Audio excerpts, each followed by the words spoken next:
Welcome to another episode of Washington in Focus.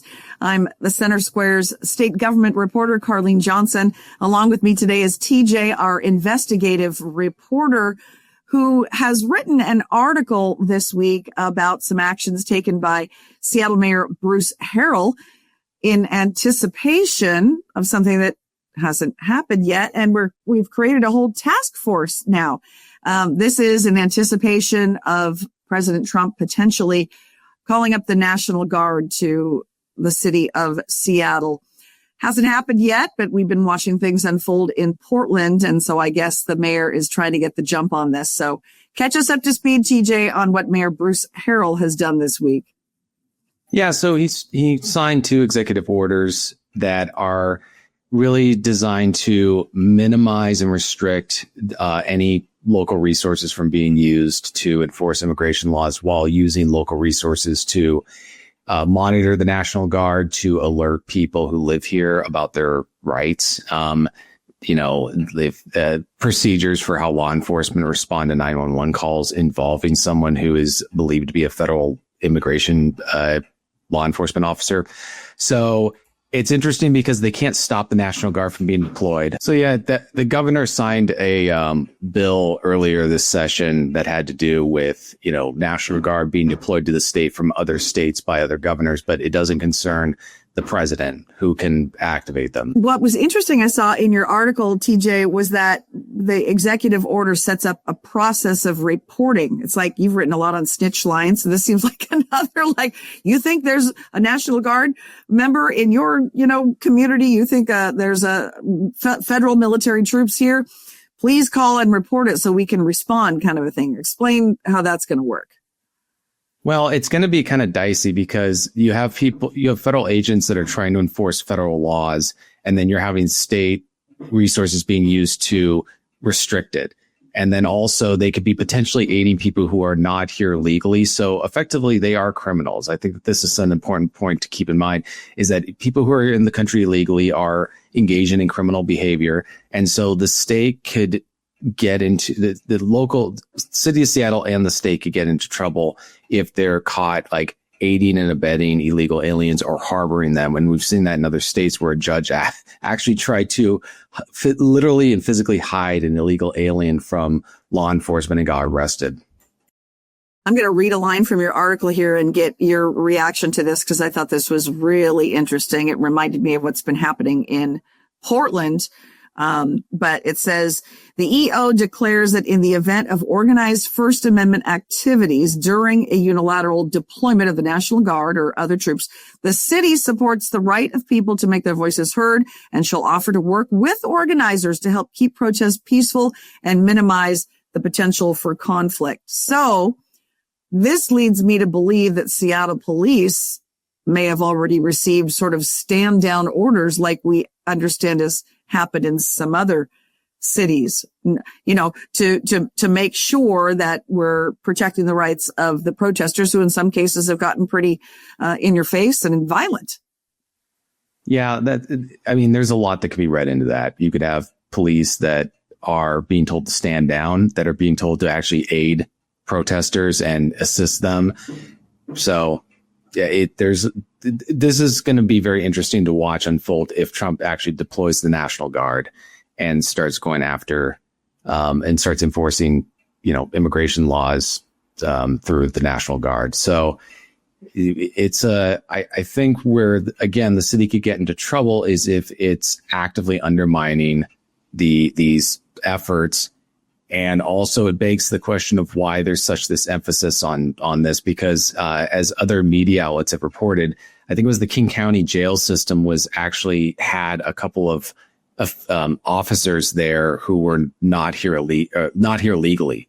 They were illegally in the country, but they were acting as enforcing the laws in our state. And so it makes you wonder. And then there was that proposal earlier this year in the legislative session to allow illegal aliens to serve as law enforcement officers and deputy prosecutors. And it just makes you wonder, how prevalent is that already off the books, where they're just doing it and that would have just made it official? The mayor has also proposed an ordinance, you indicated, that would prohibit staging and operations of federal civil immigration enforcement activities on city property to the extent permissible by law. But the federal law in these cases, I would think, trumps, no pun intended, the city law. I mean, if they need to bring in a vehicle to transport and need to park in front of City Hall or something like that. I mean, this one has to, you said this is a proposed ordinance, so this one's going to have to go through council. Is that accurate?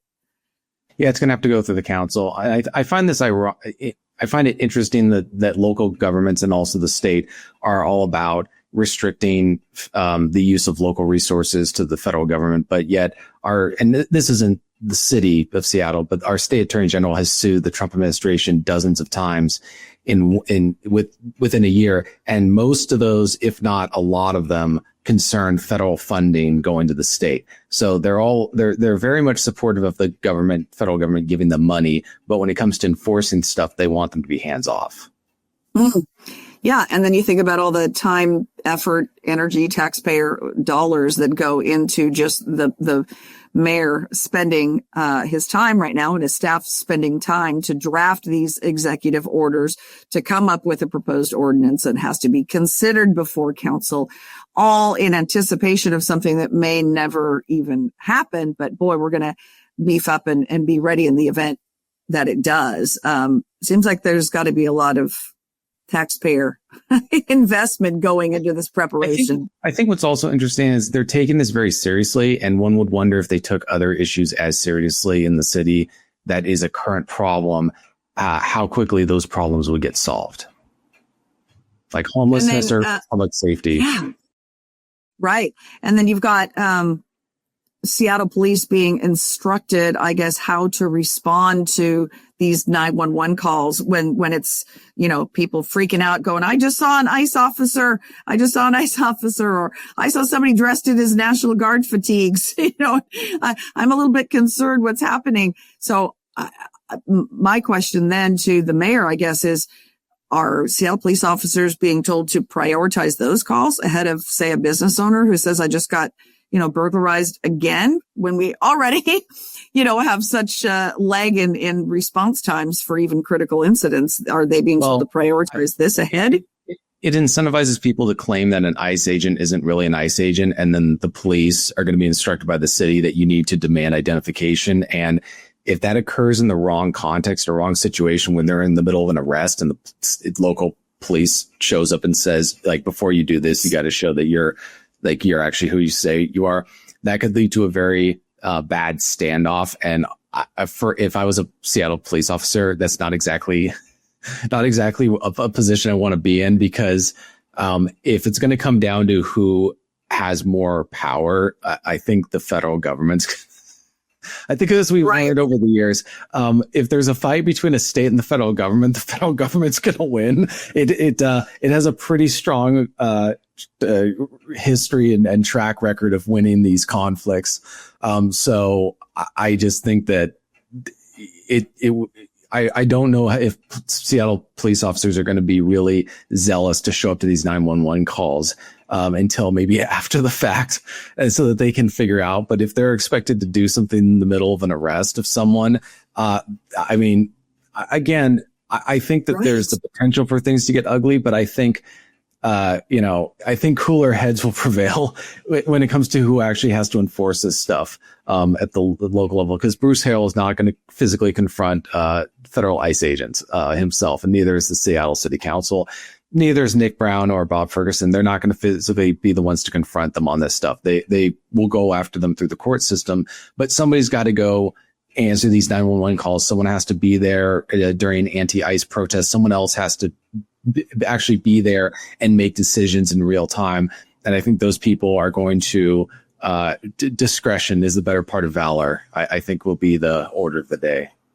And I have a feeling too, TJ, if Seattle police and the union, the guild, were not in the middle of ongoing contract negotiations with officers working under a currently expired contract, they might be willing to speak a little bit more publicly about this. But I know that it's a sensitive time with those contract negotiations ongoing. So the guild's been a little hesitant to respond. But I would think the rank and file respecting law enforcement and having taken their oath to protect and serve. You're probably right. Don't want to mess with a federal agent coming to execute and arrest on an illegal, often a criminal, illegal immigrant. So it's fascinating. Go ahead. Oh, I would say what would most likely happen is the ICE agents would turn around, hand him a business card and say, "You want to join us?" You've seen all that recruiting. You put out ads say like enticing Seattle police officers to work for them. It's like, it's like that scene from Braveheart where the Irish conscripts come and they're about to fight the Scots and then they suddenly turn around and start fighting with them. Right. Well, I mean, they're not wrong to be, doing the advertising campaigns in blue cities. I know I read some report out of Denver. I mean, they're doing a heavy amount of recruiting there and trying to get, police officers in blue cities to go, why don't you come work for the good guys? Can you imagine if they got a video of a Seattle police officer like quitting in real time and joining ICE on the spot? Like, here's your $50,000 signing bonus. Right. I know. And that's something I could see, honestly, knowing Trump and having followed him for the last 10 years, he did the whole McDonald's thing. I could totally see him showing up with $50,000 in cash and just handing it to an officer to come work for him in real time. Like I see that. Yeah. How embarrassing and humiliating that would be for the city. Not saying it's going to happen, but that's something Trump would do. So. Well, this is going to be interesting. And at this point, in conclusion, we haven't seen anything imminent like National Guards coming to Seattle, right? I mean, I know the Seattle's been mentioned, because of all the issues that happened. They were mentioned as a sanctuary city, and so they're being asked or told to change their policies, and so is the state. So again, one of the things about the president is one thing that's predictable about him is that he's not predictable. You never know what he's going to do. Right. He may do it, he may not, or he may just say he's going to do it to get people to respond like they're doing now. So he knows what they're actually going to do if he deploys.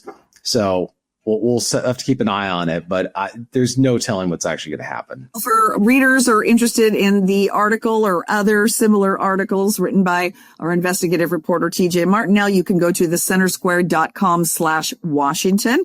For now, I'm Carlene Johnson. This has been another episode of Washington in Focus.